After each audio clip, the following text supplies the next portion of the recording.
time for the Gore N More podcast.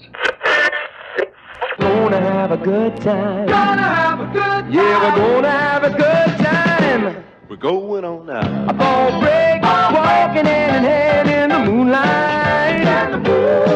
We'll be the sweet soul there. I swear we'll never part. We're going on now. A ball break, running in the sand, feeling alright. And what's up, everybody, and welcome to the Gore N More podcast. This is your host with the motherfucking most, TJ Bowser, and joining me, as always, your Dark Lord of Knowledge, Chad Daddy. What's up, bitches? Fluff Master Supreme, Big Johnny D. What's up, Gorehounds? And here to protect and serve, Officer Bob. What's going on, everybody? Today is March 8th, 2021, and we got a doozy of an episode for you today. But you know what time it is. It's time for your Slice of Life. Big Johnny D, what did you do today? Yeah, buddy. Well, let's see. As y'all can tell, I got my ears lowered. Feels very nice. And Likewise. Don't you love just coming out of there when it's done, dude? Just feeling fresh as fuck, dude. Like, Oh yeah, just Dude. like. Okay, so my wife went to school for cosmetology, so she knows how to cut hair. So she's the one that's been cutting my hair for years. We're sitting there. She cuts my hair Friday night. We're sitting there on the couch just watching TV. She looks it over at me. She's like, "You look weird." I'm like, "Thanks," because I haven't had a haircut since November. She got used to my longer hair. She just looks over, she's like, "You look weird." Thanks. Yeah, dude. I think I was definitely like solid summertime as last time I buzzed. So Yeah. it was going pretty decent. Other than that, man, just we had a nice family weekend. Nice. And we rented the new Disney movie Raya and the Last Dragon. Okay, how was that? It was awesome. Hey, KMT voices in that, right, Chad? KMT. Kelly Marie Tran? Oh yes. Okay. Ooh, I wonder which is she Raya, or I wonder if she's the other princess. It's a good question. Anyways, Yeah, I gotta find out. solid Disney movie, dude. Like, especially if I'm liking that Disney's going with this route, especially like if anybody's seen Moana and stuff, it's kind of going a little bit more action oriented. And obviously this one like full on brings it, dude, because it's fucking full on kung fu fighting and shit. Nice. So I wish there was more fighting, but it was still awesome, and it still has to be a Disney movie, so it still kind of is a little bit of a tearjerker at some moments. Yeah, but yeah, it was pretty good. And then watched this great fucking movie, which I haven't watched in so goddamn long, dude. Same. Other than that, man, just relaxing and continuing on my Mortal Kombat trend until fucking April. My wife came in the other day and I was watching what the fuck Legacy, and she just walks in and she's like, "What is this?" Like 2 seconds in, she sees Scorpion pop up. She's like, "Of course, Mortal Kombat," and she walks out of the room. I was like, "What the fuck does that mean?" But other than that, man, just been chilling. Nice. Bobby, how have you been, brother? Oh, I've been good. I had myself a nice, not really quiet weekend, but a nice, fun-filled weekend. Just hanging out with friends on Saturday night. And yesterday I was terrible once again. I went and bought more horror shit that I don't have room for. And I put in a request with a friend of mine who owns a shop in Jersey to find me a few 18-inch figures from McFarland. So, yeah, I told him to try and find me the Leatherface ones in the box. So that'll be a nice pretty penny when I have to go get them. Nice. Yeah. And then watched, like you guys did, this wonderful movie, which I find wonderful. It's not a corny 80s movie. It's campy with corny bits in it, I will say. But, Because it's intentional. There's the difference. Yeah. Yeah. And we'll get to that when we get to the review.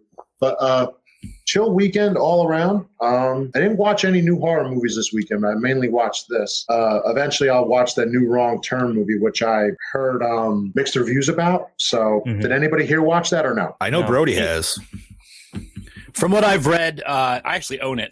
It's not more of a Wrong Turn movie. It's like it should have been just called The Foundation. Okay. Yeah, it's just a group of people in the woods that live in the woods type thing. But it's a good movie, though. Still, yeah. Yeah, I'll be watching it eventually, so that's on the list. But that's basically it for my weekend. I didn't have to get a haircut, as you can tell, but I did shave, so I have to rebuild again. So other than that, that's about it. Chad Daddy, what you got going? Well, I had a nice 3-day weekend because we got our orders done ahead of time last week. So the bosses are like, "Why don't you guys go ahead and take the day off?" And we're like, fuck yeah, we are taking a 3-day weekend. Nice. So I enjoyed, nice 3 days here. Let's see. Last week we were watching the Pittsburgh Penguins game. It was the first game that they allowed fans back into the arena. Okay. So I look at my wife and I said, wow, this is really cool. I really love seeing fans back in. She said, yeah, think how awesome it's going to look when we're there Saturday. I said, what? She's like, you heard me. So she bought us tickets. We were at the hockey game on Saturday. Nice. Yeah, that was great. That's the first game we've been to in about a year and a half. We had a great time. My friends Dawn and Dana joined us, and we had a real blast. It was Adults nice because night only, or yeah, and nice. they only allow, I think it's like 2,280 fans into a arena that normally holds 17 or so thousand. Wow. Yeah, they're allowed 15% capacity. Okay. But I actually really enjoyed it because there weren't annoying fans to the left and right and front. It was nice. It was really. I imagine like trying to get to like the bathrooms and concessions would have been also very. Oh yeah, there was like, no lines. Just chill. Yeah. No Nice. lines. It was great. Right. So we did that Saturday. What else did we do? Well, of course, we watched this yesterday. And like Bobby, I got a couple things. I got my Scream Factory DVDs, my Blu-rays. So I got. Oh, you Ghost finally Ship. got them? Yeah. Nice. Like I said, I should have checked the mail that day of last week's episode because they were in the mail. They passed Monday. So they were sitting there the whole fucking time. They were sitting there the whole time. So That's yeah, awesome. I have Ghost Ship and Night of the Comet, and I also got my NECA Ultimate Stripe figure. He's sitting out on my shelf out in the living room. Keep talking. I'll be right back. Sure thing. So yeah, then we really didn't do much aside from that. We have one more episode to watch of The Mandalorian. I know I'm way behind, but that's because I've been watching it with the kids. Dude, I'm still on season 1, bro. So you ain't. Okay, so I don't feel as Yeah, bad. you're fine. I did finish fucking WandaVision though. Wanda season. What did you think? I was fine with it. Yeah, I dude. really- I don't know. Like, I really liked it, and I really love the fact that everybody's fan theories on the finale were absolutely wrong. like nobody got it right. 1,000%, dude. It wasn't Mhm. even like, nope, nobody called that one at all. Brand new Oh thing yesterday. shit! Oh, and you guys would be surprised, but we went to Target after the hockey game, and I found the NECA Ultimate Part 6 Jason, and I did not buy it. How much? That's self-control. Why didn't you buy it? I have the old one back there. It's whoever made it before NECA, and I like that one a little better. I think the face sculpt on it Oh, is you mean better. the Mezco? The Mezco, yeah. You say Wait, is that Mezcom? you have that out of the box? Mizco. Yeah. Dude, those Yeah, things is it- go for massive money in the box. Oh, he's right over there. But I like that. I like the sculpt on his head on that. Whoa, Bobby. Whoa, Malfunction. bro. Well, that's a fucking burst. Yes. Keep Settle it talking, down keep there, going. muscles. But yeah, like I said, I like the head sculpt on the Mezco one better. All right. So I'm just gonna stick with that one. But I think that's really about it. TJ, how about you, brother? Okay, so as you guys can tell, a little bit of upgrades in Le Studio. I look a little bit better. You can see all my imperfections. Yeah, we got a new camera. Got a Sony SV1 here. It's more than just a webcam. We'll be doing a lot of stuff here, Project Louder this year. So we're just prepping and doing a little investing and some new equipment. Got a new shotgun mic and everything for it. Got the Zoom field recorder with the shotgun attachment. Can also be used for lav mics. And God, that's going to be pretty cool for interviews when it's time. Got Mad Max in 4K from Kino Lorber. Love that. The restoration on that is fantastic. Gave that a watch. We're actually going to be doing that on Lights Camera Exploitation in a couple weeks. So I'm like super hyped. Speaking of that, we actually just released episode 3. We covered 1965's La Donna del Lago, The Possessed. It's up on iTunes, Spotify, Google Play, Audible, all the good stuff. And of course, projectlouder.net, your source for pop culture. It's so much more. But of course, let's talk about this week's film. And that is, Bobby, I'll unmute you when you're ready, buddy. Give me a try. Listen, There we go. go. It wouldn't be the shit show, right? Like, That's true. It wouldn't be a shit show if somebody didn't fuck up. I guess it's my fuck no, night. dude. It's all It's all good, brother. good, buddy. Okay, so this week's film is 1982's Creepshow, directed by George A. Romero, written by Stephen King, produced by Richard P. Rubenstein, Rubenstein. starring Joe King as Billy Hopkins, Iva Jean Saras. Somebody help me. Saracini? Saracini? Saracini as Billy's mother. Saracini? Tom Atkins as Stan Hopkins. Yeah. John Lormer as Jonathan. What the fuck? As Nathan Grantham. Nathan I'm Grant. not even going to try. Vivica Lamfords as Bedalia Grantham. Elizabeth Regan as Regan. Cass. I'd say Regan. Looks like Regan. Yeah. as Cass Blaine, Warder Shook as Richard Grantham, Ed Harris as Hank Blaine, Carrie Nye as Sylvia. Sylvia Oh, fuck. Grantham. Oh, There's a that lot of fucking people in this movie, dude. Yeah, there's a dude, lot there's of a people. It's a lot of long fucking- cast yeah. list. Stephen King as Jordy Verrill, Leslie Nielsen as Richard Vickers, Galen Ross as Becky Vickers, Ted Danson as Harry Wentworth, Richard Gere as Man on TV, Hal Halbrook No shit. as Henry Northup, Adrian Barbeau as Wilma, call me Billy Northup, Fritz Weaver as Dexter Stanley, Don Kiefer, not Sutherland, as Mike the janitor, E.G. Marshall as Upson Pratt, music by John Harrison, cinematography by Michael Gornick, edited by Pasquale Bubba, Yeah, that's right. Paul Hirsch, and George Romero, distributed by Warner Brothers, released November 10th, 1982, runtime of 121 minutes, budget of 8 million, gross 21 million. And let's demonetize this episode. Chadwick? Let's roll that beautiful bean footage, baby. Love it.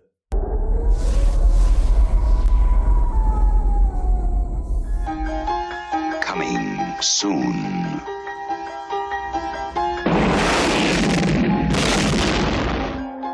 Jolting tales of horror. Creepshow. From the author of Carrie, The Shining, and Cujo. And the creator of Night of the Living Dead and Dawn of the Dead. You'll scream, ghastly ghouls. Cringe at weird kids. And shiver at the doings of evil doctors. This is going to be extremely painful, Mr. Verrill. Creepshow will grab you, grow on you, and give you the creeps.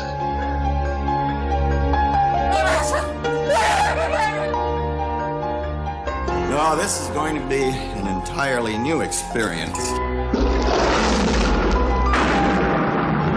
Creepshow, the most fun you'll ever have being scared.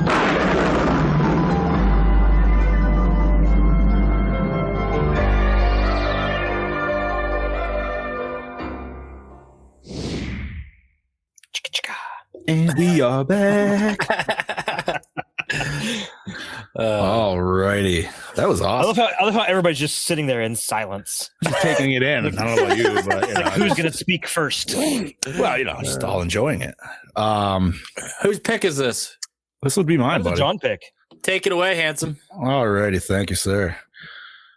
Cult classic anthology from two of horror bigwigs, Romero and Stephen King. The film contains 5 sections held together with 50s style comic images. The first deals with a demented old man returning from the grave to get the Father's Day cake of his murdering daughter, which his murdering daughter never gave him. The second, about a not too bright farmer discovering a meteor that turns everything into plant life. The third, about a Meteor vengeful shit. husband. I got meteor shit on me. Mmm. That's in my notes. Oh my god. Fucking Finger licking good. dude. This might be a long episode. Might be. Oh, Jesus. There's so much. The third, about a She vengeful said- husband bearing his wife and her lover up to their necks on the beach. The fourth is about a creature who resides in a crate under the steps of a college. And then the final concluding story is about an ultra rich businessman who gets his comeuppance from cockroaches. Fucking A. Alrighty. Out of all those stories, real quick, that last one really taps into today very well, if you think about Yes, it. it does. I thought that at the same time. I was thinking the same thing last night. Oh, Because I know yeah. I know plenty of people who fucking hate bugs just as bad as he does. But literally, if you just watch out, this whole aneurysms, that's everybody now with COVID. Yeah, the whole fucking over cleanliness and shit. Yeah, dude. I wanted to pick this movie, man, just because I always enjoy anthology movies. I'm not sure how you gentlemen feel on them. I know some people, they're not necessarily their bag, but depending on how it can be put together, like this one doesn't necessarily all roll together, but it's all part of one comic. So it does, you know what I mean? It's just, it's not like we've done Trick or Treat. That was obviously a lot more of a complex, like intertwining story with different segments still, where this one is just straight up like, I would feel more of a classic. Yeah. Like, well, it's supposed to be the comic, and yeah, it is. It does a great job at that. Like, I love that they keep the animated scenes and everything like that. You know what I mean? Like, yeah, like the in between. Yeah, just to help keep that motif. And oh my god, dude, there's just the coloring in this movie, fucking great. The coloring in this movie is about. It made me think of Demon Knight. Right, just the overuses of blues and reds when like the neon colors go down and shit, dude. Like, I fucking love it. Like TJ calls it, Giallo lighting. Yeah, right. Just what's that? Especially in the second, third sequence when the monster is underneath the stairs. There's a lot of red in there. Yes. A lot of red and blue. Yes, Jeggy. Yes, Jeggy. I am very impartial to Creepshow too. Doppelganger Kangabanga is too. Speaking of that motherfucker, let's see. Let's hear what he has to say. We need our daily dose of this D word. A weekly dose. Well, hi there. Whatever. KB here, back for another mother flipping episode of Gore N More, and today I'm going to give you my two. He censored himself. A little horror anthology film called Creepshow. Creepshow to me is basically the quintessential or the Godfather horror anthology film. I know prior to this, actually, we had Trilogy of Terror. It's not that good. This took it to the next level. I really appreciate it. It doesn't take itself too seriously. And that's what makes it a very fun film. You got the comedic elements, the comic book elements visually, which I also think is awesome, especially for that time. You know, you got Stephen King and George A. Romero, not only are the writers of the film, but directing, even acting in this. So, you know, you're in for a very, very fun time with this film. Not to mention Tom Savini doing the makeup effects, all that stuff. You know, you're in safe hands in the Gore department when he's on board any horror film. He had a nice cameo at the end too. They already got the voodoo doll. Really, really well. I enjoyed them. My favorite story actually would be the cockroach one, because I see a little bit of myself in the old man in that film. So I'm a little bit of a German fan. And if you know me as well as the boys know me, you'll know that body horror gets really under my skin. It grosses me out. I'll still watch it and I love it, but that's what really, really fucks me up, pretty much. So yeah, I really enjoyed that segment. The cinematography, it's great. You know, as I said, you got George A. Romero directing, not to mention Stephen King. They obviously know what they're doing. Overall, it's a very, very fun film. It's a wild ride. It's got everything you want in a horror film. What more can I say, really? It's a great fucking film. I will give it a Gore N More score of a solid 4 out of 5. So yeah, until next week, this is your DKB signing out. I will just mention to head over to Project Louder and listen to the new show, not only by myself, but from TJ Bowser and Nick Reese, Lights, Camera, Exploitation. We appreciate it if you give us a listen. We thank you to our listeners. We really appreciate you. Until next week, I shall catch you later. Cheers. Thank you, Brody. Oh, yes. All right.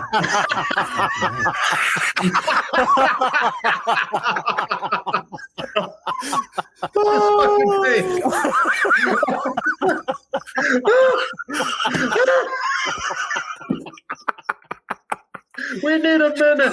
Oh, what the fuck, dude? I love it. Yo, I will say this. God. I was not expecting the song to go with what he did. I was expecting something different. I really was. I wasn't expecting any of it. So I wasn't either, but the song, I was like, wait, what? Now it's the outro song for Lights, Camera, Exploitation. Oh, he is so funny. That was great. You say that's the outro song? I love it. No. That was really good. Oh, Jesus. Dude, little Easter egg in there. That made my... All right. Okay. The things he comes up with, holy shit. He messaged me this morning. He goes, "Do I add the music?" And he goes, "I think you should add the music, bro." So I sat him over the music, and he's like, "Oh yeah, watch this shit." Oh yeah. Fucking thank God, you, that's Brody. funny. God damn Jesus it. fucking Christ, Brody. Fucking I only hope that we actually never meet this motherfucker in real life, dude. Oh, just wait. We got plans. I know. All will be revealed soon. listen. If he comes to this fucking continent, we're getting pissed. Listen, I'm not. drunk. First of all, I am not opposed to Gore N More going down under and us going to Australia as well. Who's ever opposed to going down under? Right. Ooh. Boom, boom, boom. Oh, God damn it. Thank you for that, Brody. So much. That was great. Loved it. I don't think I was trying trying to share here. I'm trying to share the fucking podcast, dude, and that just totally fucking threw a wrench in my gears. I gotta say, we bring Brody over here. You got to get him a life jacket. Yeah. Boy's gonna be drowning in the pussy. His beard's gonna need some formaldehyde when he's done. Yeah. Okay, with that being said, let's talk about the film. Oh. I just wanted to collect my thoughts. Oh, that was so funny. So, all right. This is yeah, definitely, I don't know. I can't even tell you how many times I've seen this, but first time I ever watched it when I was a kid, instantly fell in love with it. I haven't seen it enough times to where it's like, I know it by heart, but I would say in the good, like probably double digits, like early, like 10 or 11 times. And got to watch it in HD clarity for the first time last night. I will say that. So that was very nice. But yeah, man, great movie. That was pretty nice. I was kind of tempted to say, you know what, I'll save a couple bucks, just go dig the DVD out. But I'm like, no, I really want to see this in HD. And I mean, I love all the segments. I would argue that I kind of almost wish they had a few of them like mixed around. But yeah, buddy. You gotta get them deep flavor whiffs. saver. Them deep whiffs, dude. Just yeah. Jesus Christ. I'm sorry.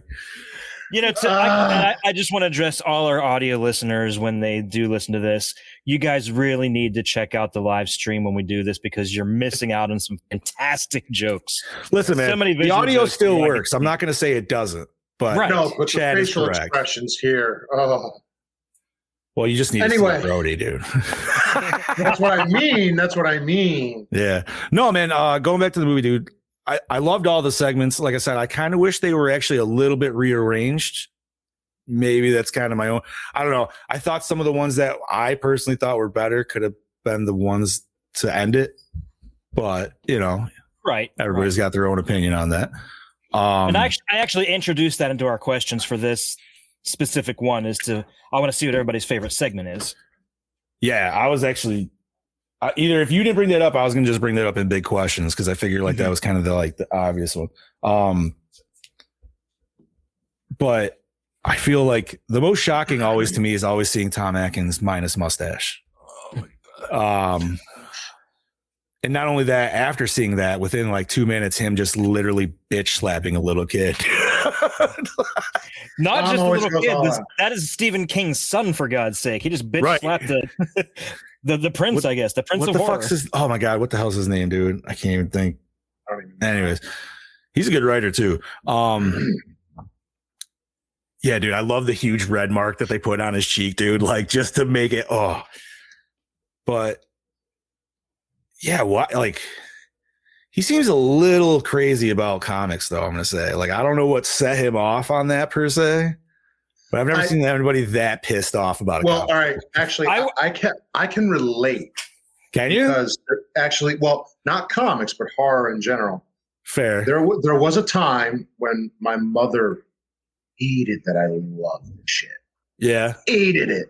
She tried banning it. Were you raised a Catholic boy? I was. That's why I understand where you're coming from. I guess, yeah, but it wasn't so much a church thing. I'd never been to Italy, but I had coffee with Bobby's mom once. Yeah, there you go. But no, it wasn't so much like that. I think it was just because I was so young. It's like you can't watch this crap. So for like 6 months, it was like that. course, did I still watch it? Yeah. Well, yeah, eventually, she just went like this. She's like, if he likes it. And lo and behold, 10 years later, or more than that, it's like, hey, what are we watching tonight? Right. I Is would your say mom like there's- totally into horror? Oh, sorry.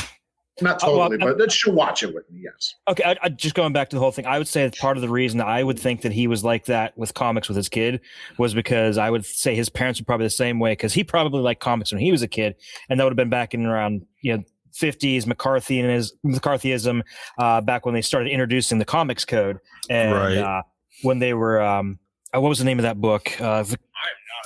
There was some kind of anti-comic book thing that came out, something about corrupting the youth. So they used to comic book corrupted the youths, and I would say that that's probably what happened to him, and it just carried over onto his as him being an adult. I mean, it could be that plus the horror aspect, seeing it is a horror comic. So, but yeah, man, I want to hear your guys' thoughts. I mean, TJ, Bobby, go ahead, man. Like TJ's been kind of quiet in the background, so let's hear TJ then first. He's like, you fuckers going to put me on the goddamn spot. Well, I'll tell you what. Okay, out of all the anthology films that there are in this world, this, like Brody said, Grandfather, Godfather, it's probably the best representation of horror anthology films as a whole. Again, like I mentioned previously, I am impartial to Creepshow too. I like the stories better, so it's my 11-year-old prefers it as well. So that's just the way the cookie crumbles. But anyway, the stories that are presented in this film are absolutely fantastic. As mentioned previously, the lighting is awesome. Love the red and blue aesthetic. Of course, I am hardcore into Italian cinema, so that just chubs me up right away. I think that the zombie design, the creature design is just absolutely exquisite. Got to say exquisite at least once an episode. Stephen King's character is over the top, but I think that's the way the character was meant to be, and it's absolutely awesome, dude. It's the delivery, the execution, and then the follow through is awesome. And I promise myself that I won't make a Kurt Cobain joke this episode, and I won't. I wasn't even gonna even try to think about going there. Go there. Exactly. Oh. Wow. All That's right. how you get around it. Ouch.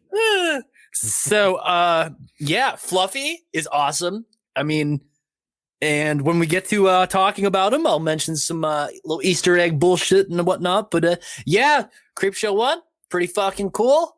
Stay tuned for the rating to hear more from me, bro. Yeah, I agree, and I absolutely love it, especially the straight up humor, the dark humor. Some of it's a little more subtle than others. It's like you're watching a live action comic book. It's a really fun movie to watch. And if I had any complaint, it was that maybe some of the segments could have been a little bit longer, fleshed out a little bit more, especially the last one. I want to see what made this guy such a germphobe and why he's the way he is. Like I could see that. I could see a whole movie of just that final segment. It's not my favorite, but I feel like that's the one that needs to be. I felt like that was an X-Files episode, dude. Honest to God. I mean, like, go ahead, Bobby. No, go ahead. You finish. No, I was just, I mean, yes, there is an X-Files episode where they do the whole like cockroach thing and shit like that. But like, I don't know, just something about it seemed just kind of that aspect of it. Cause I mean, X-Files always has those like weird, quirky, but they're still trying to be serious moments and stuff like that. I agree though. It's not necessarily my favorite one. But it is a good one. Yeah, and it could be its own movie more than the Crate could be a good one too. But I could really see the last segment would make a really good movie. See, I think the last one is it's one of my favorite ones, strictly for the fact because I know people who hate bugs. Oh, everybody knows somebody that hates bugs. Yeah, some of them very severe. Yeah, my wife, she did not like bugs. Though I will say, I guess the only complaint I have about that, or maybe, and I watched it, but for some reason now I can't remember. I always envisioned the cockroaches like really eating him up instead of just being inside of him. Well, they crawled inside him and ate his insides, I'm sure. But I kind of have a theory about that. And I feel like Go ahead. Go ahead. No, you go ahead. You know what it kind of reminds me of? That segment kind of reminds me a little bit of Halloween 3. Do you get what I'm going there? When the kid gets the bugs coming out of him because he's got the fucking mask on. like so it kind of reminds me of that aspect a little bit because it's because his apartment also looks like futuristic thing. Like who the fuck would have that in the 80s nonetheless? Well, a dude that's literally just watching his stocks roll in all the fucking time. That's literally what he does is just watches his stocks. See, like I said, I have a theory, and I feel like the cockroaches weren't really cockroaches. It was like almost like the devil was coming for him, and he just took that form. Okay, yeah, I can see that. I just kind of got that feeling watching it last night because you just slowly see them coming and coming, and they just kind of seem to culminate after the guy's widow tells him, and it just gets worse and worse from there, and they finally swarm on him when she's talking to him through the machine. Oh yeah. Okay. It's like an ironic punishment, something you'd see in like an old Twilight Zone episode or something. I could dig that. I could actually that would actually be a cool thing. Okay. See, I just took it as like he despised what he was, so internally he was a roach, even though he hated him, and like obviously he used he claimed people were roaches and all that stuff, but he was him. You know what I mean? He was the same thing in himself, and he just hated it and couldn't. I don't know. Yeah, you are, buddy. Joe Day is coming and coming. I mean, honestly, dude, like I love all of them. Father's Day was a great opener into it. We got questions where we'll talk about this. Yeah, well, you know what? Let's go. Then let's take a peek then. Yep. Take a peeky peek. All righty. So during Fan Expo Canada 2015, George A. Romero said the cockroaches were the most expensive part of the movie, stating the cockroaches cost 50 cents a piece and they used more than 250,000 of them, a grand total of $125,000 on roaches alone. Damn. For something that can't fucking die, that's a lot of fucking money.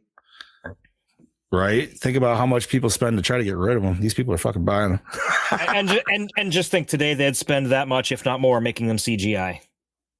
Yeah, and it would look like shit. Yeah. While he was all business in his scenes, Leslie Nielsen had a fart machine in his pocket during the shooting. He would let it go off during rehearsals, and just before director Romero would call action, causing Ted Danson and the crew to crack up with laughter.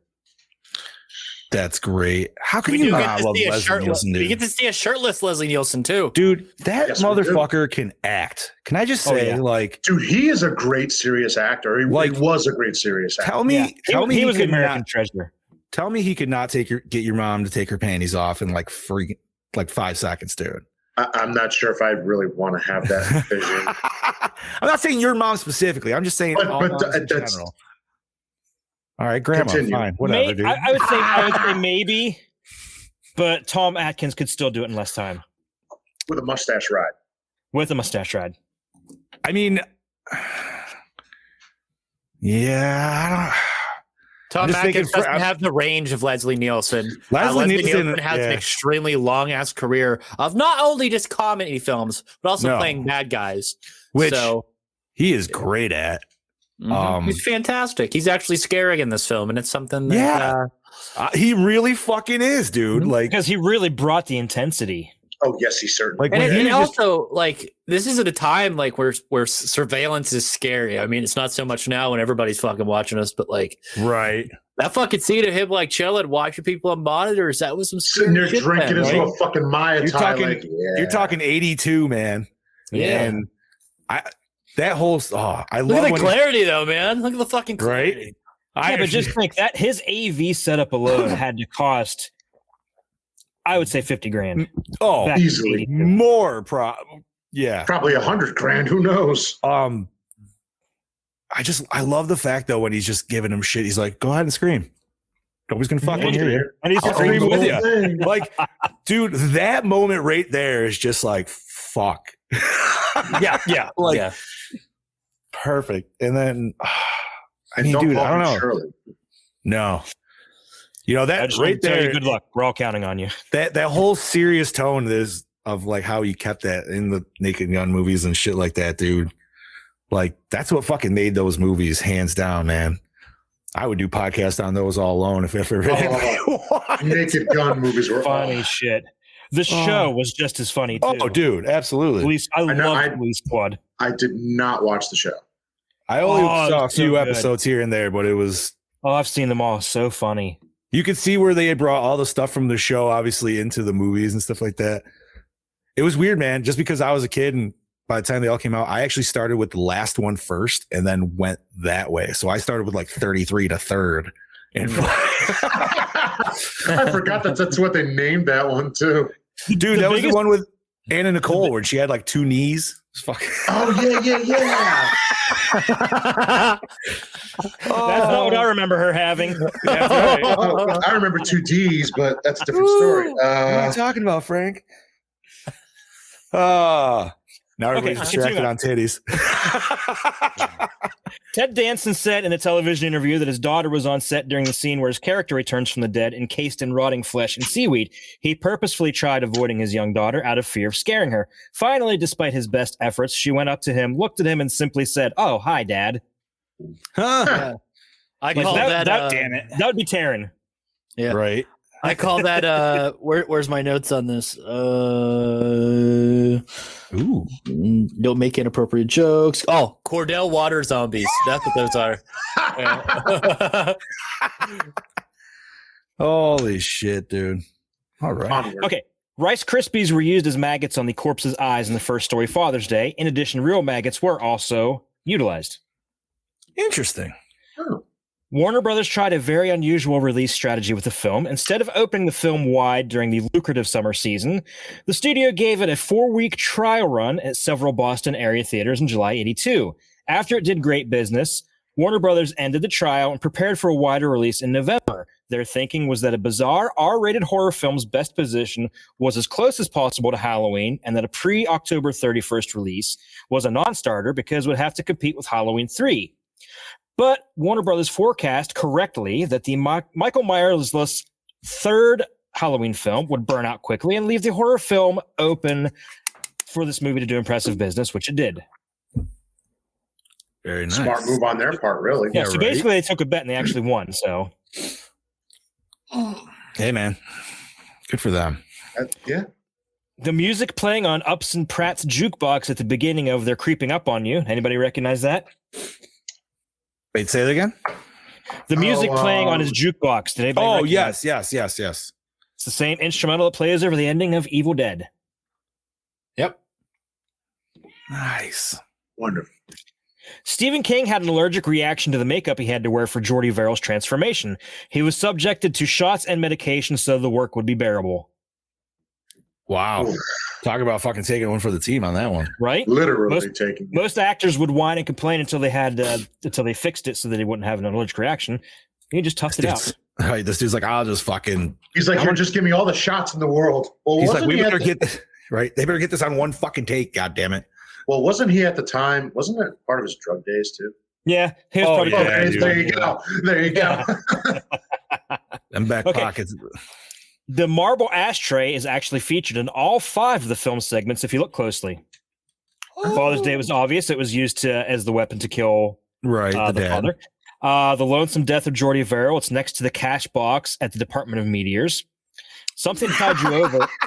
I love it. I did notice this. I did notice it in Something to Tide You Over. It's on the nightstand next to Leslie Nielsen's bed. The crate, it was on the writing. The crate, it was on the writing desk when Harry writes the letter to Wilma. In 5, They're Creeping Up on You. It's the soap dish that he's using when he's washing his hands. Oh, speaking of the devil, there it is. And it's actually in the wraparound story. It's on Billy's desk when he starts stabbing the voodoo doll. No shit. That's awesome. What other film can we see the crate in? Jason Goes to Hell. Bingo. Crate was great shot, or a great little scene, dude. Was. Okay, see, now that's the one personally I thought it should have ended with. Like, I would almost switch the bug one and that one around. I could see why. I can. I don't know. If I'm not mistaken, in overseas, some of it is flipped like that. Is it? I think so. Interesting. Like, I'm just thinking for like the biggest, like, I mean, like, dude, the bug effects and everything were great. But I feel like just for like the overall, like, how many kills and all that other shit goes down, like, I don't know. I feel like the crate would have been a great, like, way to end it out. But well yeah, because that was the bloodbath of the movie. Right. So okay. So Steven, go ahead. No, what did you say his name was earlier? Is that who you were talking about when you said you had notes, TJ? Who? You said a name earlier, but I figured maybe that was the name of the beast in the crate. Oh yeah, alluding to Fluff. Okay.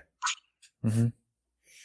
Stephen King was told to play Geordie like Wile E. Coyote, the way he looks when he goes off a cliff.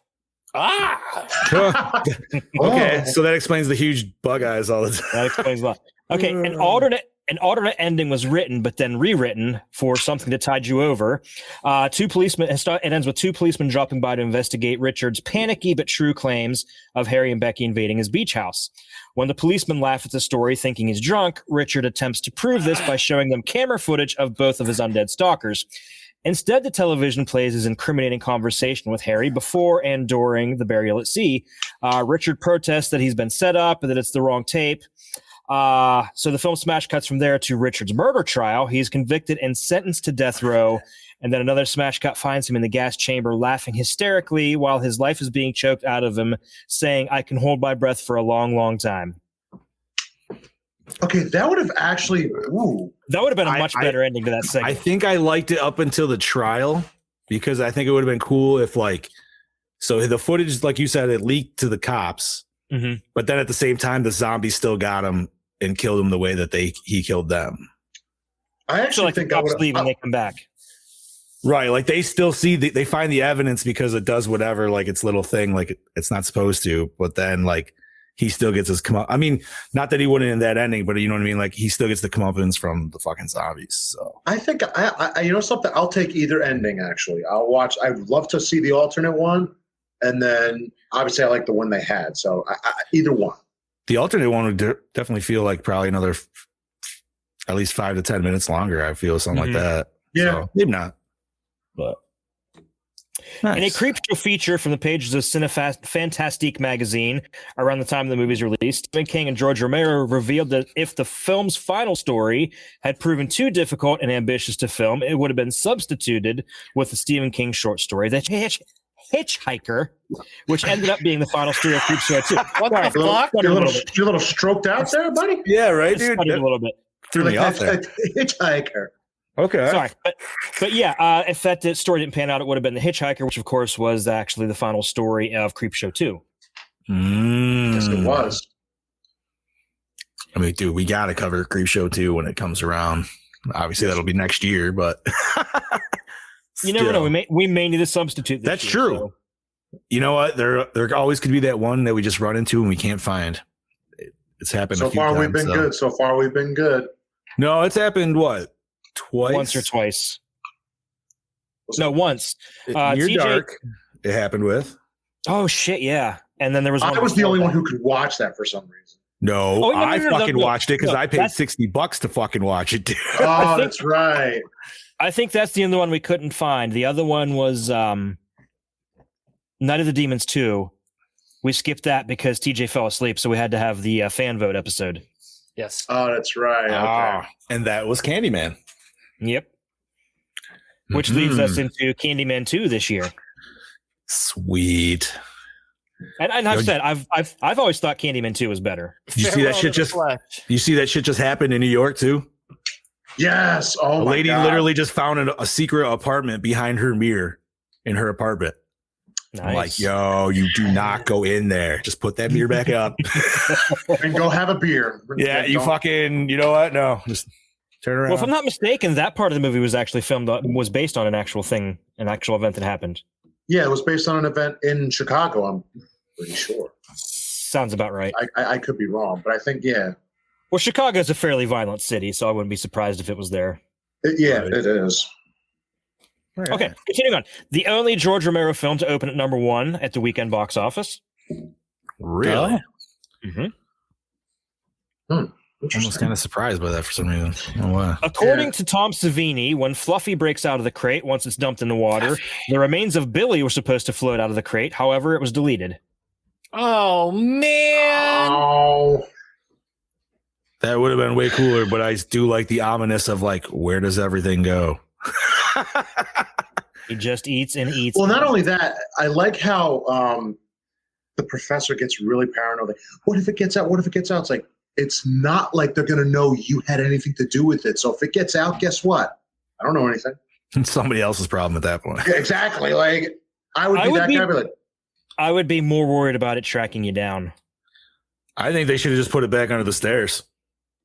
Like, all right, let's just put this up. We're going to put the grate up. Hopefully nobody will lose a quarter under there again. We'll be good. see you later. Right? Have a nice Plausible day. deniability. That's right.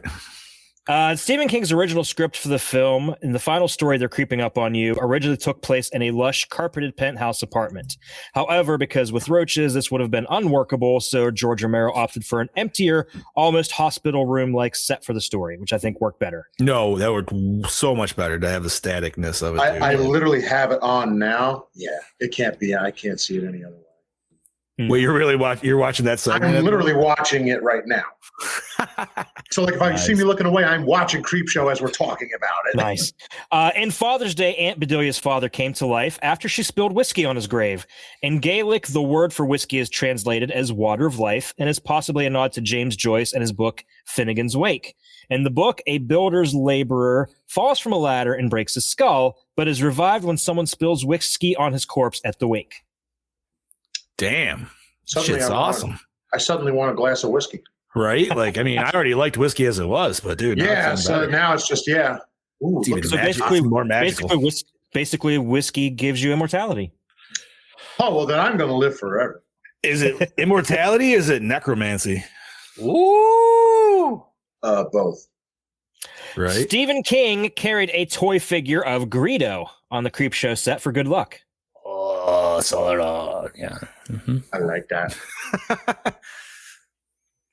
Fluffy, the creature from the crate, was the first fully animatronic creature Tom Savini created. He spent over an hour and a half on the phone with Rob Bottin, getting advice on how to build this. Well, you did a good job. The episode Something to Tide You Over is almost identical to Stephen King's short story, The Ledge, in which a wealthy man forces his wife's lover to risk his life for amusement. The Ledge made its way onto film as the second segment of Cat's Eye. Ah. See, I never sat through Cat's Eye yet. I don't even know what it is. I enjoyed it. You never seen That's Stephen a- King's Cat's Eye? That's an Nope. anthology film, right? Mm-hmm. Is it? Has three segments that I think it's three. They're all connected by the same cat that goes from story to story. Late 80s, I'm assuming? Early 80s? 1993. Yeah. It was No, really? no.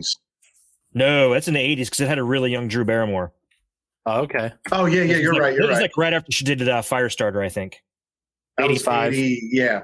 Yeah, that sounds about 85? right. Yeah. Year Big Johnny D came into the world. That's a Dina De Laurentiis film. Oh, shit. Huh. I'll Okay, check that out now. This is one of four films that Adrian Barbeau and Tom Atkins co-starred in together. The other three were Escape from New York, The Fog, and Two Evil Eyes. In all four films, they never appear together on screen. That's awesome. That should have been something that like they continued on throughout like their like just to try to do that. I mean, they're both still kicking. They could both still do it. Right? She looks good for her age. She really does. I'll have to take your word for that, sir. So do You you, guys Bobby. Do you guys think Thank Escape from New York would be a Gore and More type movie? It's more, isn't it? I mean, I love it. I love it too.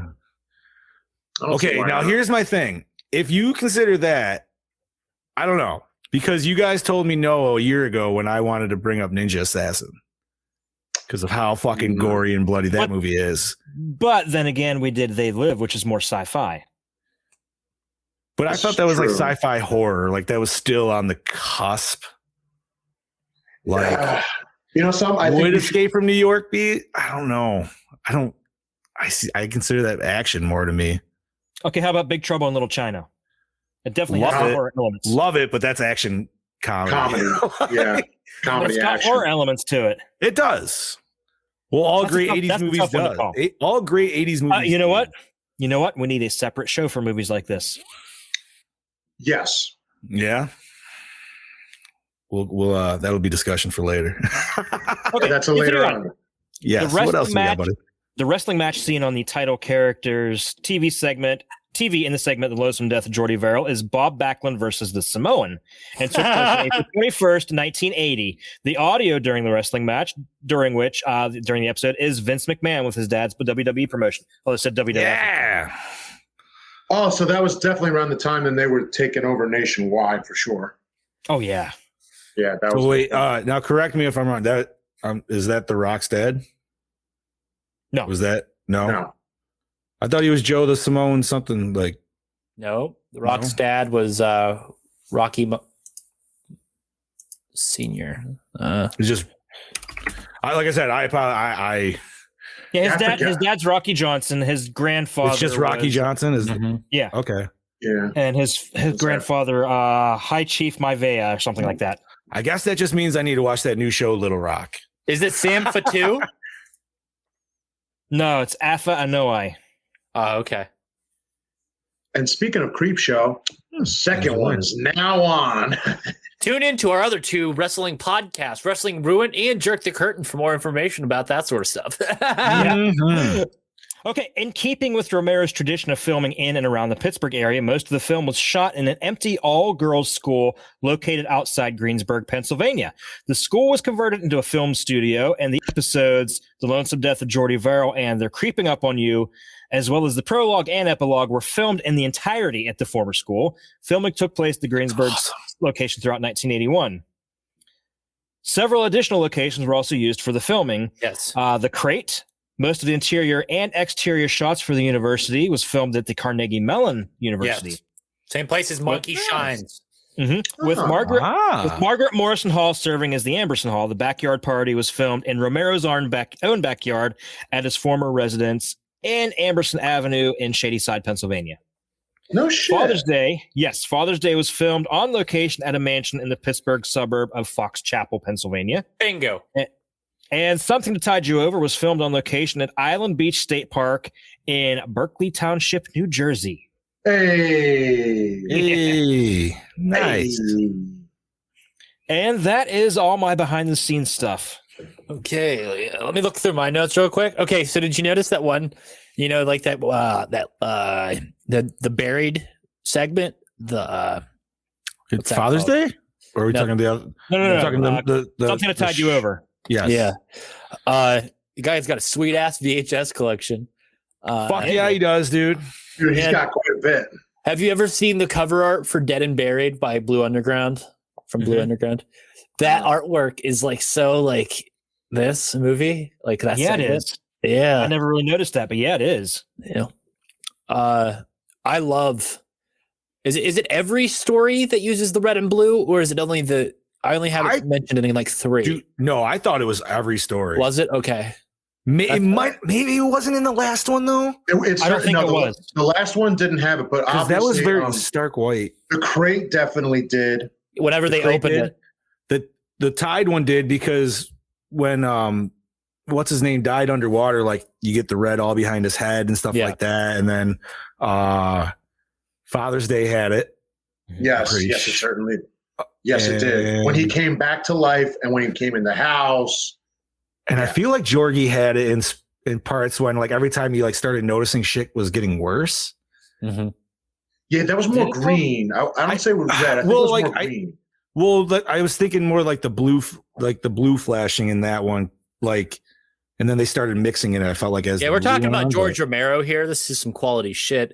Speaking of George Romero, the shot composition during the cleaver scene during the Lonesome Death of Jordy Verrill. Yes. You want to talk about how beautiful that shit is? It's awesome. And another example of beautiful shot composition would be whenever he's walking through the cemetery in the first one, the Father's Day one. That is just so beautiful. It almost matches comic panels.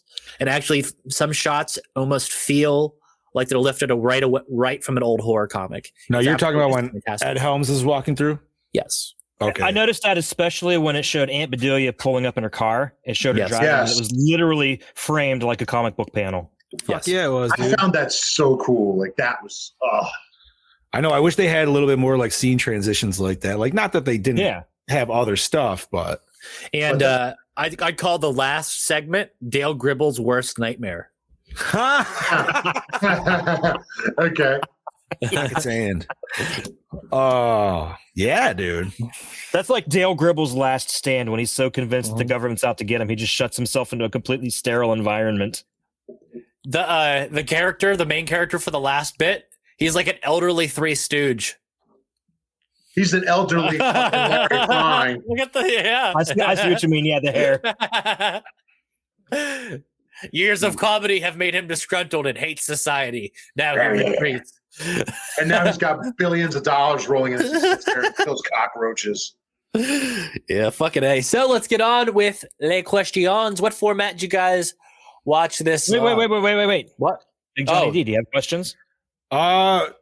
I guess my only question, because obviously we're going to discuss which segment is our favorite, would be, what do you guys think Leslie Nielsen did to have all that fucking cash, dude? Like, he had some cake. He owned all that fucking beachfront. Okay, so crazy high security tech dude in 82. Okay, so Ted Danson's character was an actor. Because he said that that he said something like, I might be on television, but you can't come knocking on my door or something like that. Okay. Like right at the beginning. So if he didn't have as lush a set up as Leslie Nielsen, well, that fucker had to be like a real estate mogul or something. Right? Like that, or he worked for the mafia. Who knows? Listen, I don't know if Leslie Nielsen has done a mafia boss movie, but I wish he did, man, because he would have been. Dude, this role of his was phenomenal, man. Like, I would have to say no, because if he was a mafia boss, he wouldn't be doing the dirty work himself.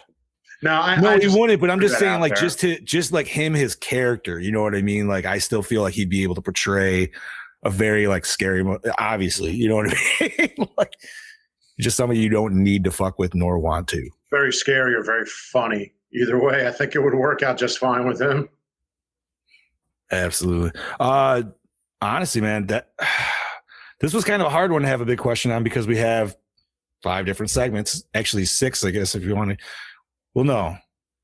Well, could you consider 6 with the one with Tom Atkins? Like, I don't know if they necessarily. I think you could. I would say the wraparound would be considered a segment too. Yeah, because I mean, it has a conclusion. You know what I mean? Like, it does, yeah, and it talks about it in the comic. Right. So all right. So yeah.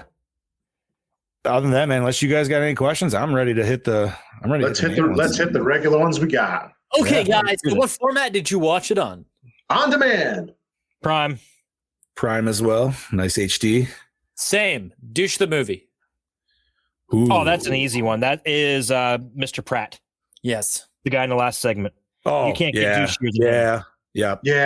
I can't even. You could almost say the mom from the first segment, but she's just kind of drunk and snooty. Where like, or you could say Tom Atkins, because of the way he just has a hatred for these fucking comic books, man. I mean, even Leslie Nielsen, dude. You know what I mean? It's not like he's a good guy, but everybody else, their right. actions could be explained. This guy, he was just motivated by money. Is this the only George Romero film that acknowledges that zombies want brains? I think you're right. I think. Fuck it up, huh? Did he want brains, or he just wanted cake? He just wanted his cake.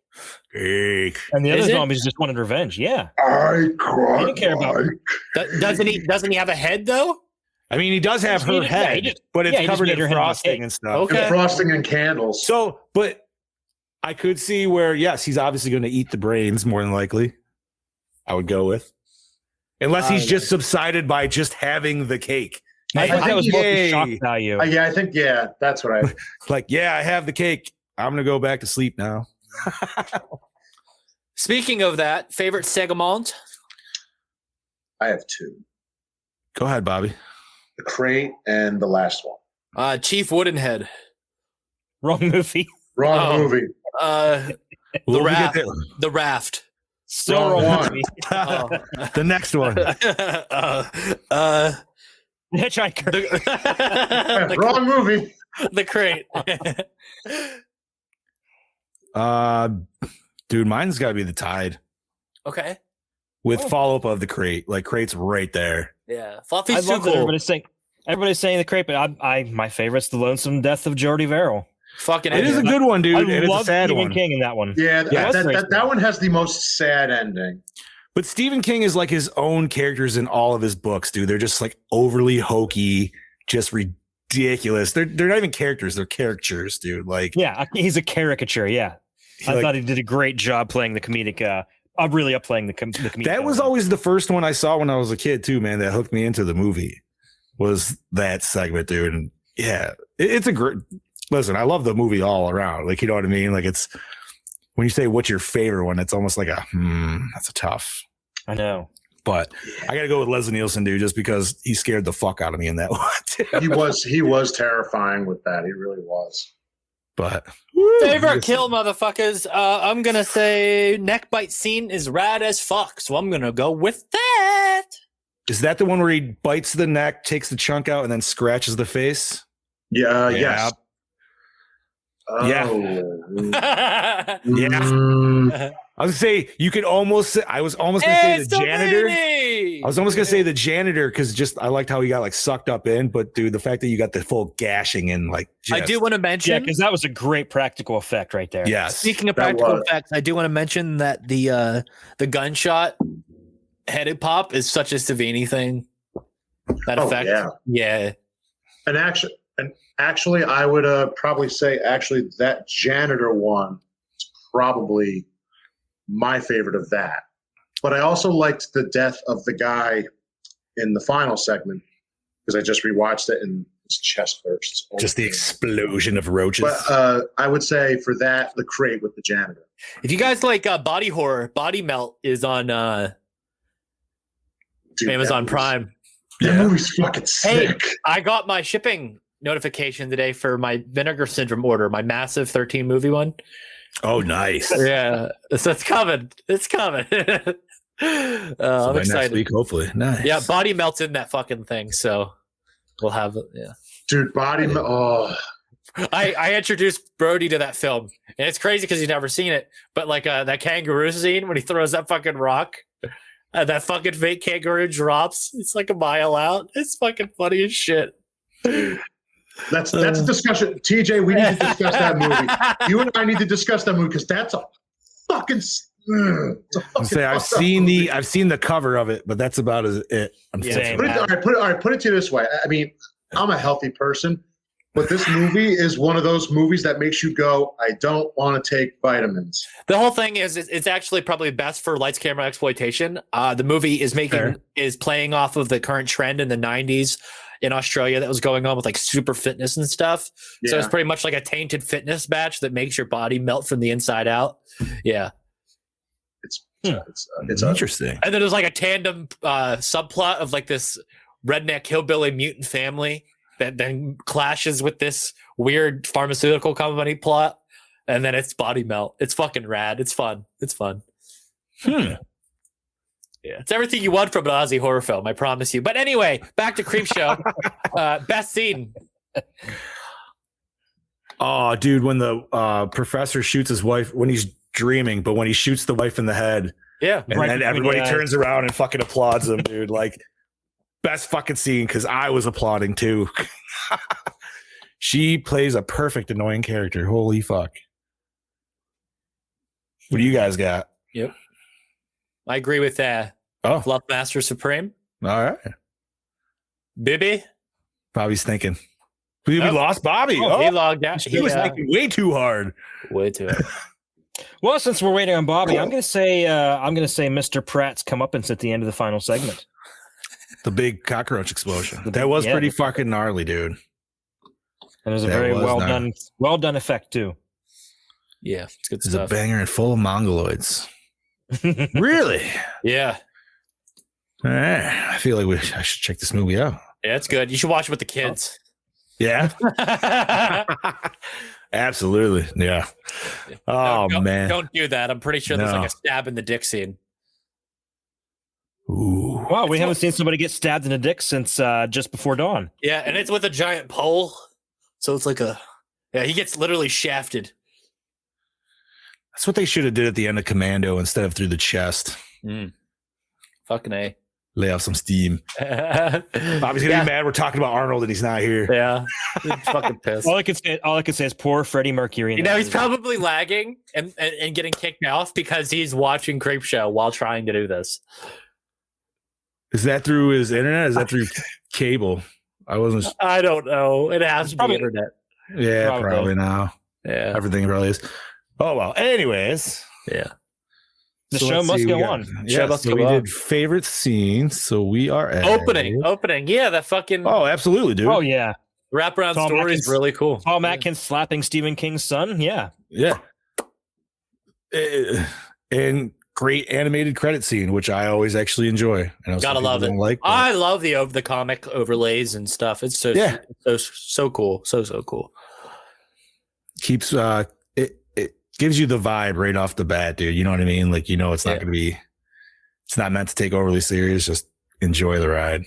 You know, I gotta say, I love the scene transitions between each segment where it would like flip the pages of the comic book and you see an advertisement and a letters page. The ads were always cool, and then you kind of got him at the end when Savini and who was his buddy? He looks so goddamn familiar. That's a Corey Kaufman question. Is it? Dude, I swear to God, he almost looked like... It wasn't Tom Tolles, was it? No idea. You remember that now? Are you Tom Tolles? What?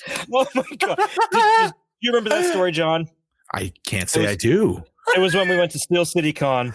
It was the same day that I trolled Cunningham. Okay. No, it was the next day. It was the next day. Oh, it was the next day? That's right. So me, Kaufman, and TJ went to the Friday the 13th panel. All right. And they're sitting there talking. And I guess apparently the day before, Kane Hodder told Kaufman that he reminded him of someone, but he couldn't remember who it was.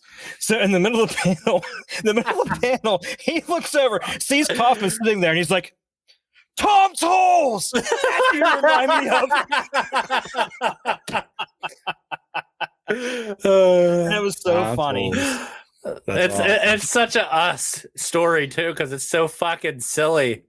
Oh God, that whole fucking trip. That whole trip was silly. That was great. That was a great time.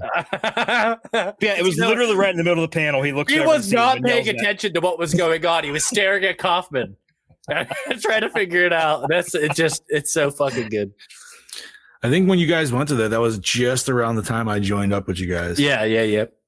That and Tom Savini crashing the Friday the 13th. Yeah.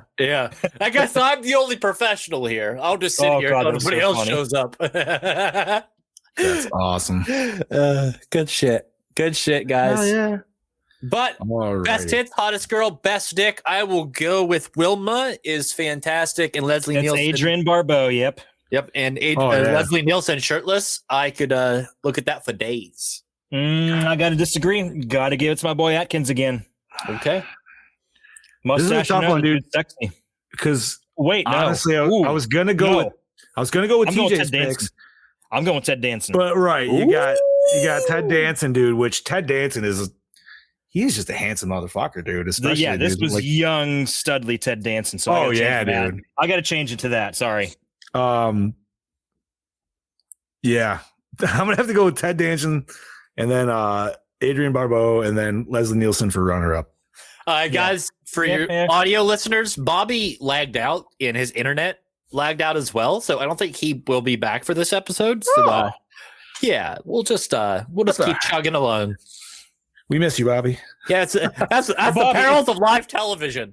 That happens. That fucking happens. We are going to need. I'm going to message him because we're going to need his score. Absolutely, okay. You handsome son of a gun. Did the score? Speaking of scores, did that score set the mood? Yes, it did. I would say Yes. Best song would be the homage to the Evil Dead. Agreed. Cool. How could you not? Right. Oh no, there was that really kicking disco song at the first segment too. Oh, when they were Ed Harris and what's her name was dancing. Dude, she was dancing for a long fucking time after everybody was still dying, man. Like, my wife was like, why is she dancing so long? I'm like, yo, dude, it's 82. She's probably coked out of her fucking mind. You know, I got to say, if it wasn't for the fact of Adrienne Barbeau's well-known endowment, I would give it to that girl for. Yeah, she was pretty. She was not bad. She was a little caked up with the makeup, but well, there wasn't a whole lot to pick from in this movie, so you got to go with what you got. No, that's true. Yeah, unless you want fucking what's his name's wife there. Ugh. Billy. You can just call me Billy. Wait, you know what? Galen Ross was in this. We've seen her in 2 of our other movies already. Which one was Galen Ross? You have to remind me. She was the Leslie Nielsen's Madman star in the video. Yeah, she was in Madman and she was in Dawn of the Dead. For some reason, she's not as pretty in Madman as she is in Dawn of the Dead. It's strange. Just my opinion. I just think she looks differently. You know what? I just have to go back and rewatch that just to judge that. and I really think Steph would really like that movie too. So yeah, fair enough. I mean, come on, it's got a freaking Chuck. Maybe her performance is just better in Dawn of the Dead. Maybe Romero's brings out a better performance in her than Maybe that could be what it is. Yeah. Anyway, motherfuckers. Favorite character. Yeah, favorite character. Oh man, dude, there's so many to choose from, and like you don't get a lot of time with each character. Like, I mean, you get just enough. I feel. This is a tough one. I think I'm gonna have to go with Jorgie, dude. He was just a lovable guy who got in a shit situation. I don't know. I kind of want to go with Leslie Nielsen. Yeah, same. I mean, dude, I loved him just for like how violent, like, how crazy he's a good bad guy. He really is, dude. He was diabolical. Like, as much as it makes me want to watch the Naked Gun movies, dude, I want to watch him in more like serious roles. Although at the same time, the last movie before this that I watched him in was fucking Stan Helsing. So, and that's where he's dressed as a fucking lady. Yeah. I haven't seen that. And that's on the list this year too. You've never seen Stan Helsing? Never seen it. I don't know. I'm not eating. No. You know what? I think you'll enjoy it. Fuck it. Don't spoil it. No spoilers. I want to go I thought you said, I thought we discussed this already. I thought everybody's seen it. So knowing that, yes, I won't say anymore. Was it scary? Yes. Yeah, Leslie Nielsen scared the shit out of me, dude. And I don't like bugs either, so that was kind of a little heebie-jeebie. Yeah, a little bit of heebie-jeebie. Little hoo-ha-hoo. Does it hold up today? Well, yeah. I think so. Movie. Lasting legacy of one of the better anthology films. Especially the last segment really hits home today with the pandemic and everybody being OCD and clean and neat freaks. That's very relevant today. And even though we do have a rebooted series on Shudder, which is great, it still doesn't mean it replaces this by any means. So it's extra. It's a companion piece. It's just more deliciousness to take in. Ooh. I really want to watch number 2 now, though, dude. It's been so long for that one as well. Acting? I think they had like the cream of the crop here. Oh, phenomenal. It was over the top in all the right places. Right. Like everybody played the roles properly. Scuba Steve. I saw Naked Gun. All right, Scuba Steve. I saw Naked Gun before ever seeing Creepshow. I remember thinking, no, not Frank. I know, right? Good old Frank Drebin. Like a midget at a urinal. I'd have to stay on my toes. Little people for you politically correct. Which obviously is not No, you cannot watch the Naked Gun movies if you're going to be PC. No. Cinematography, I think it was fucking rad. I think I've already touched upon it earlier with mentions of shot composition and a couple of examples. Yeah. Lighting is fantastic. Yeah, it's just well done. If it's Romero, baby, expect creme de la creme. And who his actual cinematographer was Michael Gornick. I know that name. I should have. It's all right, but he did a good job too. It's okay. Chad's gonna come in clutch right now. That's fine. I'm hoping he is. IMDb right now. Yeah, but so he had that look of determination on his face. He was just like, I need to fucking know this shit right now. Oh man. No, Chad, dude. right before the show, you weren't here yet. Chad like turned up his light really high. And he's like, no, I'm ruining my aesthetic. There you go. Dude, when Bobby was here, man, I liked how there was like literally the trifold of colors because he was like super yellow. Yeah. It was nice. Yeah, man. I mean, cinematography was great. We've been talking about it pretty much since we started this episode. Okay. Coloring, amazing. Like, what about premise? I think like premises of all the stories are like really fucking cool. I don't think there's any really like really bad ones, honestly. no, man, they're all real. They all have a little bit of weird supernatural element. They don't. I now that we know, or at least I know, and anybody who listened about the, it's not like the Creepshow skeleton is in each one or anything like time together. It's the fucking ashtray, dude. Like something so simple as that is just awesome. Okay, so Michael Gornick was a news reporter in Dawn of the Dead. He's also a cinematographer in Day of the Dead. Okay. He's done a lot of behind the scenes stuff more than anything. Gotcha.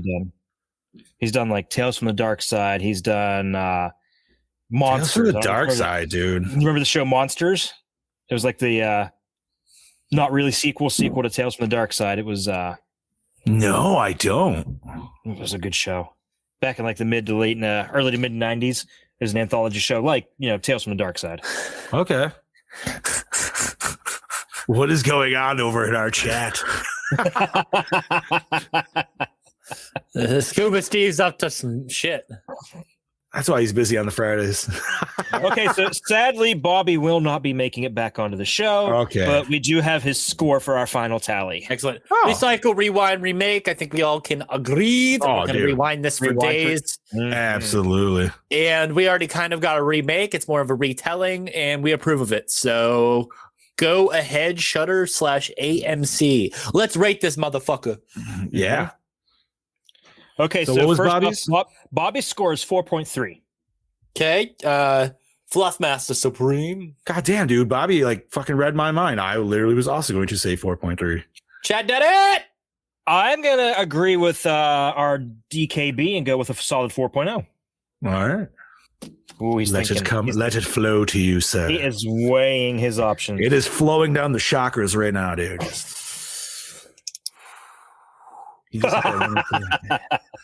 Rock goes 3.5. 3.5. Coming in a little low, but still respectful. 4 out of 5 Blade VHS tapes. All right. That's a 4.0. That's pretty good. I would say that seems very, that seems fair. I'm just saying because we eventually will do Creepshow 2, and out of and remember we rate things out of how we enjoy them. No. Listen, I will never ever question any of your guys' fair enough ratings. Like, yes, no need to justify it. Yeah, like listen, we've been talking this whole time about how we feel. You know what I mean? Like, and we got to remember, 3.5 is not a bad score by any fucking means, dude. And the funny thing is, like you guys actually saw the second one before I saw this one, so I can feel where you're coming from. I did not, and I don't even know if I've actually ever completed the second one. So, but I'm pretty sure before even seeing the second one, I think I read the graphic novel adaptation first. Is the third one from 2006 worth a damn? Not from what I've heard. There's a third one? Yeah. Was it direct to video? That explains. Okay. Actually, I think it might have been direct to sci-fi, then to video. Really? I think. I want to say yes. Yeah, I didn't even know about that one. Weird. It didn't even pop up when I looked for it. Yes, sir.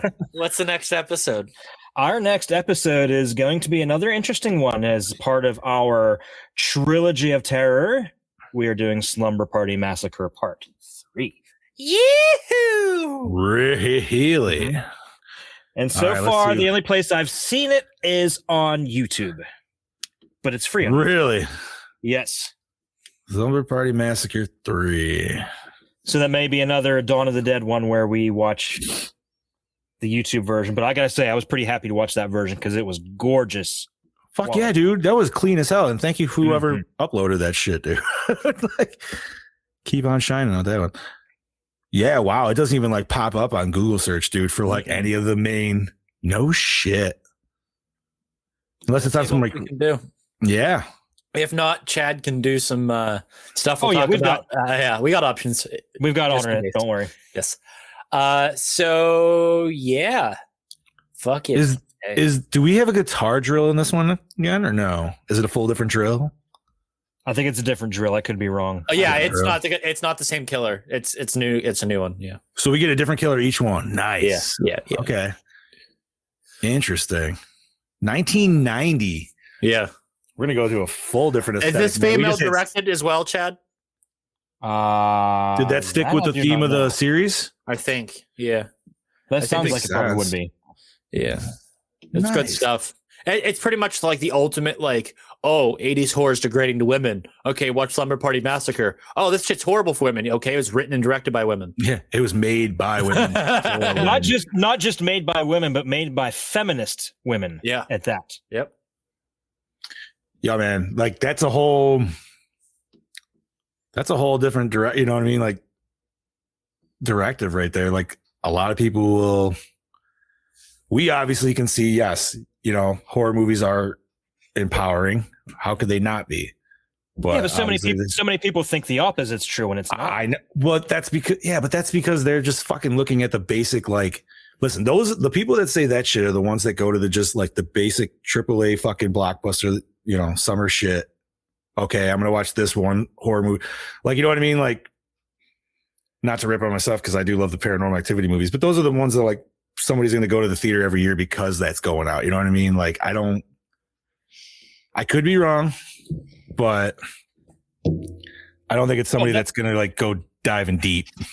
And that reminds me, I want to address something that TJ brought up in the chat. Like, this was right at the end of the day. As I'm leaving work, I saw this. I was saying, okay, so is it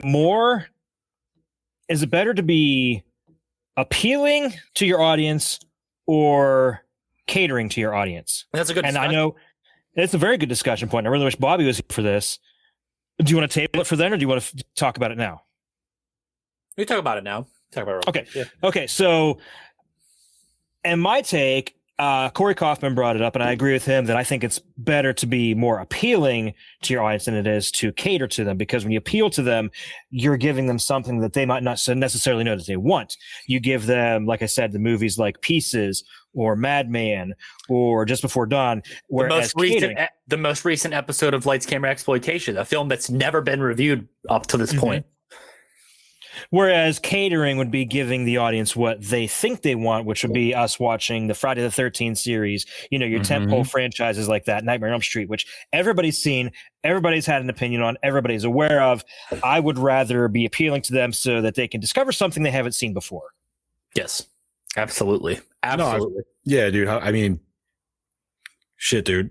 For the 2 years I've been doing this with you guys, we all love Friday the 13th. Everybody knows we love Friday the 13th, right? And we've had numerous fucking sidebars upon sidebars on it. But that's just it. We don't need to review them because everybody knows that we love them. I would really enjoy talking about them, but I don't think it's right for Gore N More.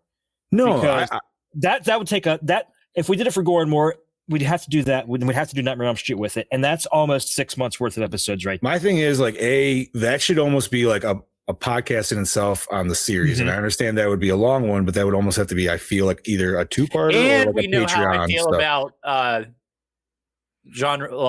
Friday the 13th podcasts. Limiting. Very limiting. Yes. But dude, I love the fact that we've had a couple main, big titles in here and there, obviously. And I remember when I got a little flack when I first joined in from other people that aren't part of the network anymore, because I threw Alien in there and it was like, oh, well, we're not supposed to do big things. And I'm like, okay, I get that. But let's just say somebody who myself never listened to podcasts before. We were library building. Yeah. That's an easier way. That's an easy movie right there.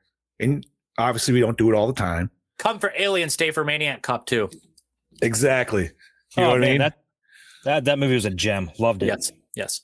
And that's what it is. Like, pick the one that pick that one movie that might draw you in, but then start listening to the rest of them and be like, oh.